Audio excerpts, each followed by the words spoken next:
Oh, aren't we grateful to be alive? Isn't this just such a great morning? And it's so sunny outside and so sunny inside, and it feels so good.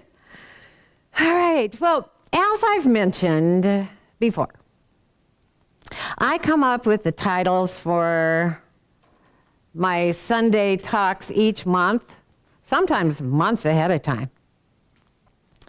And all I know about those titles is that they sound pretty good when they come to my mind.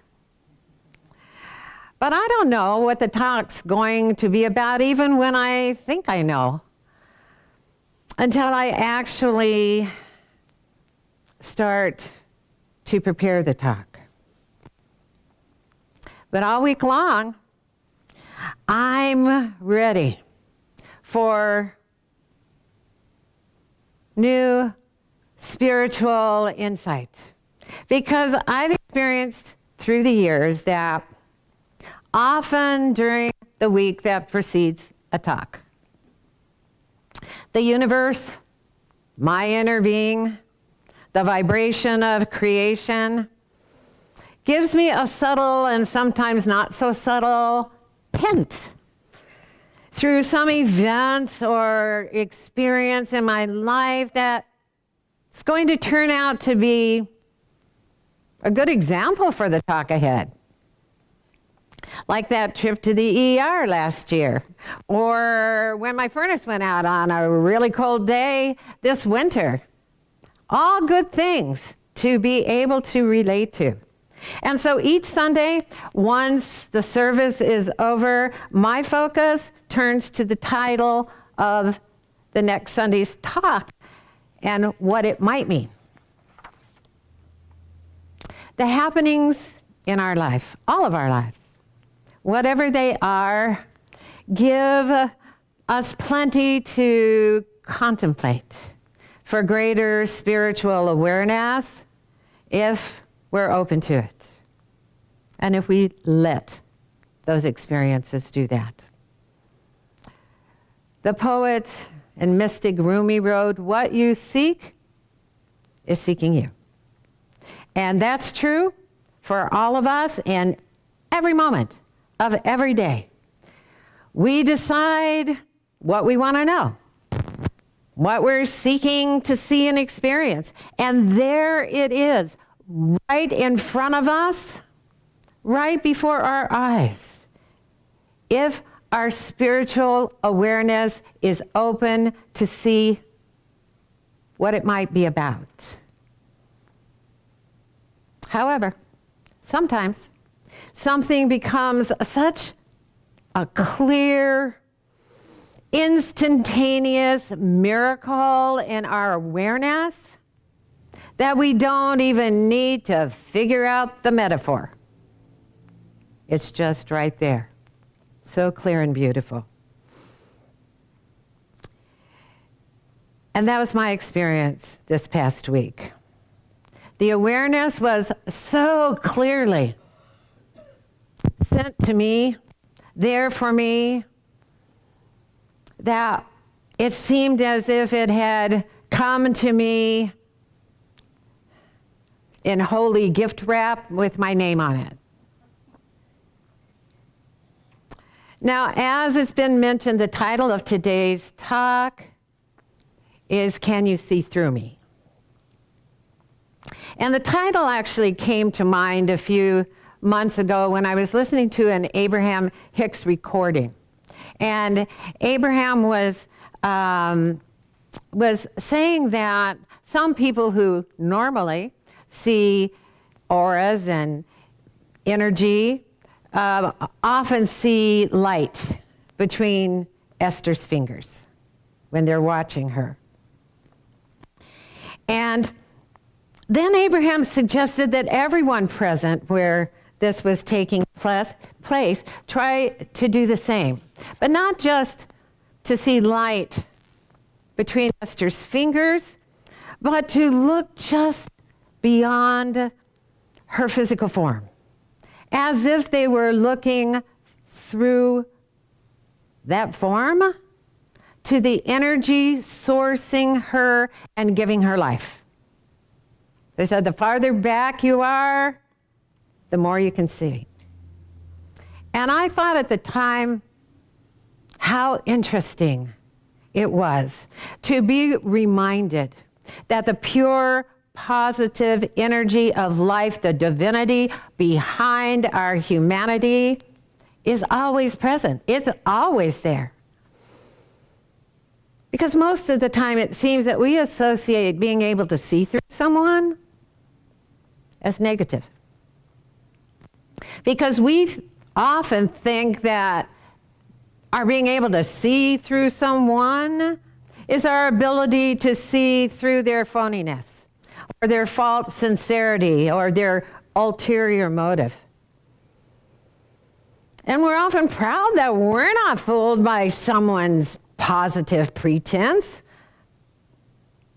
We weren't taken advantage of, we weren't taken for a ride, and we feel good about that.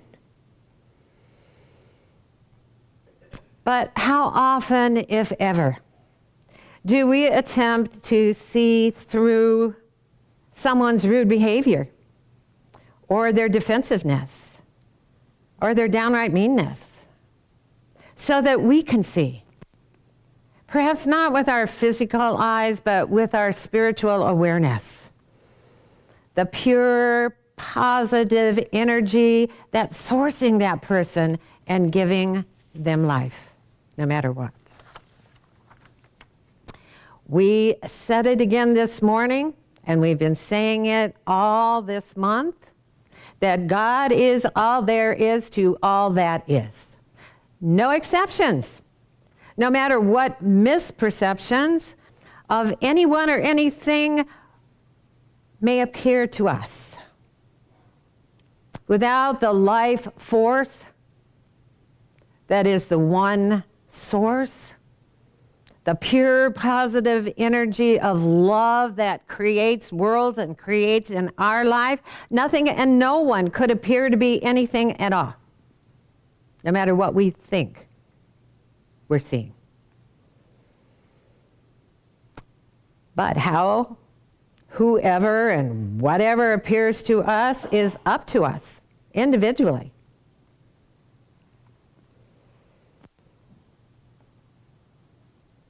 I've said so many times, it's not what we look at, it's what we think we see when we look. There's not anyone else, anywhere else, even in the heavens, who can decide for us how we'll perceive anything in this life. We are given absolute freedom as a being. And we are free to see every person, every event, every situation, and every condition any way we want to. What we perceive depends totally on what we believe about ourselves in life in the moment that we're looking. What we believe inspires what we choose to focus on. And what we choose to focus on causes us to feel good or bad, happy or sad, peaceful or anxious in that moment. That's why it's important for us to accept that whatever we're experiencing in each moment, whatever that is, as the way of the heart tells us, has no cause whatsoever, none, except our choice to experience it that way. It's the second part of our opening affirmative statement that influences our choices, our focus, and creates our experience. After we've said, God is all there is to all that is, we say, I know this to be true. In every moment that I experience God as all that I am. Only the Christ in us can see the Christ in anyone else. Only the unconditional love we feel within us can cause us to feel unconditional love for anything else. Otherwise, we love those who behave the way we believe they should, and we don't love those who don't. And we don't see the Christ in them. We can't fake it till we make it because we have to be it to see it. We have to be experiencing the holy life force within us that is sourcing us in order for us to be aware that it's there sourcing everything else.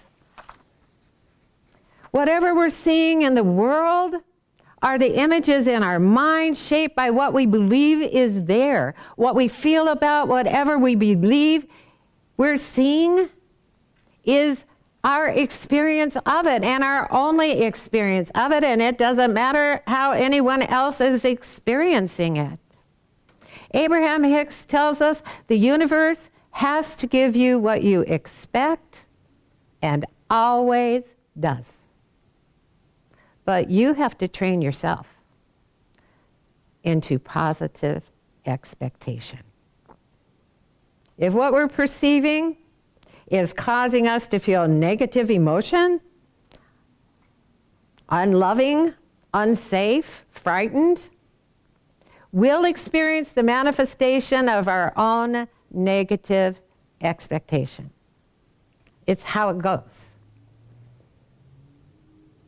When we're focused only on the physical form and forgetting the presence of the non-physical energy that's always there,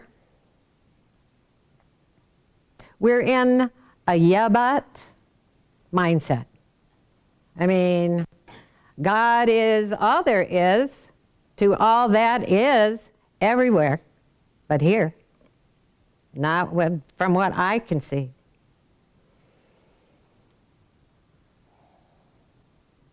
Only we can decide that we want to see beyond the yeah but that might be right in front of us so that we can see the presence of the good and the benevolent and the innocent and the true.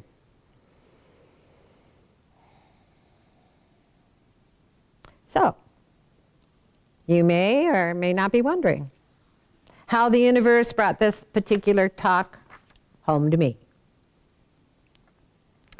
Well, I know that most of you here, maybe everyone here, grew up experiencing thunderstorms. I mean, in fact, childhood memories of thunderstorms are thought to be such a comforting thing that most online sleep apps have the sound of a thunderstorm as a choice. But that wouldn't be my choice. I didn't grow up hearing them, and I don't easily perceive thunderstorms as comforting or soothing. When I was growing up in Southern California, I mean, even though it might rain hard, I mean, it never rains in California, it pours, right? But we didn't have thunderstorms or lightning. I didn't experience that type of weather occurrence until I moved to Hawaii. And even then, a thunderstorm was nothing like the thunderstorms I've experienced since I've moved to Michigan. And I gotta tell you, it has taken a lot of self-talk, positive self-talk, for me to be able to watch and appreciate a thunderstorm when it comes. And it seems to me also that these days there's a lot of negative focus on weather Weather used to just come and go, and now, whew, the news media focuses on the drama. And we can so easily turn on the TV and tune into someone else's experience of that weather drama that it's often called weather porn. Somebody's experiencing it. And it seems that every thunderstorm that comes along lately has the word severe attached to it. And it's accompanied by photos of devastation. So when a severe thunderstorm watch came up on my phone this past Wednesday, I didn't say, woohoo, a thunderstorm. Instead, I thought about the thunderstorm that had occurred a few weeks earlier. The one that turned into a tornado that touched down pretty close to my neighborhood. And I thought about sitting in the basement that night and watching through the windows as the lightning flashed faster than I'd ever seen it and the thunder crashed louder than I'd ever heard it. And all that negative thinking and all that low vibe focusing brought up in me some unexpected anxiousness that I thought that I had put to rest a long time ago. So I told myself that the universe has to give me what I expect, and that it always does. And so it was up to me to expect something good. And I knew that I needed to fill my mind with thoughts that were peaceful, thoughts of well-being, and to trust that God is all there is, even to a thunderstorm. And so I sat down to meditate with my heart just wide open to that desire. And almost immediately, these words came to me like a whisper, as if they were floating on a gentle breeze. It said, "Can you see through me?"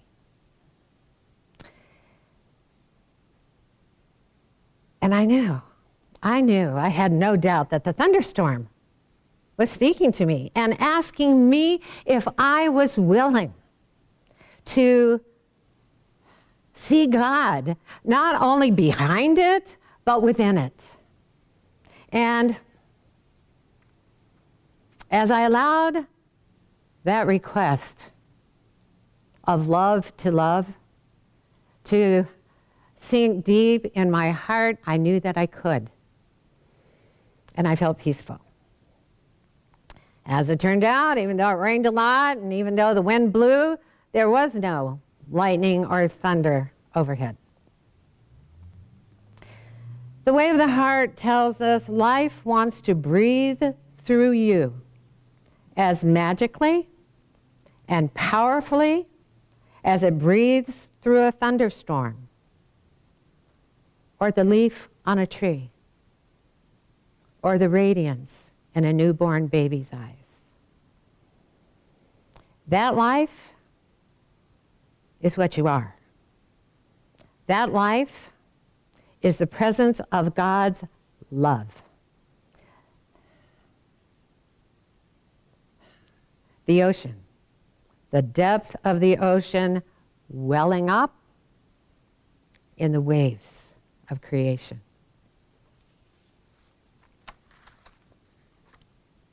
Nothing that appears in this human experience, this human environment, this environment of forms, of comings and goings and happenings in between, can appear at all without the pure, positive energy of love. That is all there is to all that is. It doesn't matter what we see. It doesn't matter what someone is doing. It doesn't matter about any of this, truly. What matters is that we're willing to see through it all to the God of our creation, to the presence that is within everyone. Nothing can prevent us from knowing that's true if we want to. In any moment we choose to experience love as all that we are, we're able to see through anything else to the presence of love that is always within everything else. Namaste.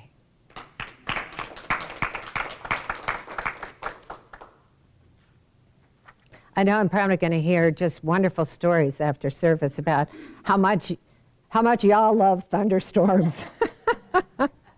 I'm better, way better now. Okay.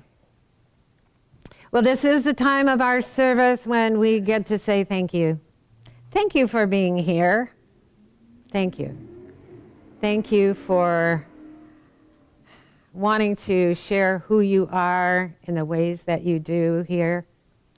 We wouldn't be here without you, just your physicalness and all the things that you do. And in addition to that, you bring your love and you bring the warmth of who you are, and it is just a holy experience to come together with all of you. And we're grateful that you show up.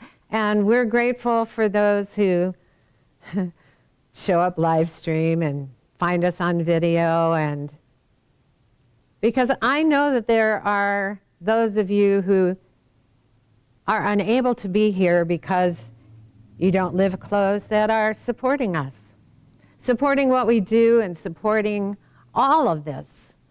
And thank you everyone here, thank you everyone there. Thank you for your loving support, because that's what makes any of this possible, and the way that we do it. And we kind of like the way we do it.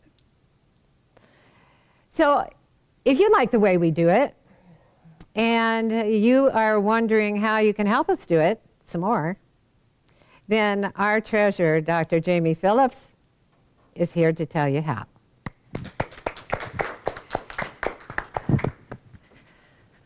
Okay, good morning. Good morning. This one's going to be for the recording.